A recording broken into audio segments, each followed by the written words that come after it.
This is BBC2. It seems that the stormy conditions up in London are causing us some problems.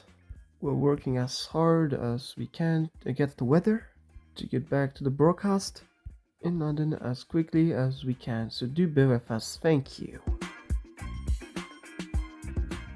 This is an emergency broadcast from the BBC.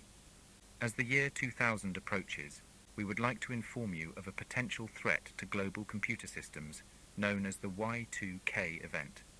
Many computer systems and applications around the world were not programmed to recognize the year 2000, and as a result, they may experience errors or failures when the year changes over. This could lead to disruptions in key services such as transportation, communication, and finance.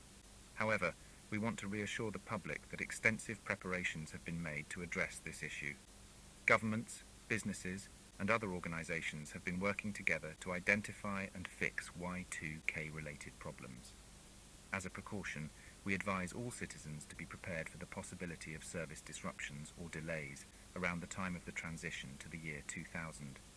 This may include stocking up on food and supplies, avoiding unnecessary travel, and staying informed through official channels.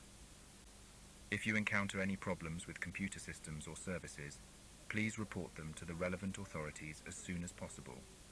We want to emphasize that while the Y2K event is a serious issue, it is not a cause for panic.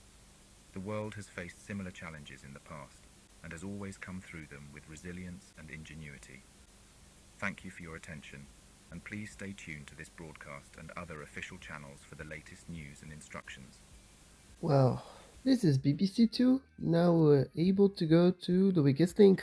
Thank you for being with us. Here are the 9 contestants preparing for today's show. Only one of them will win up to £10,000.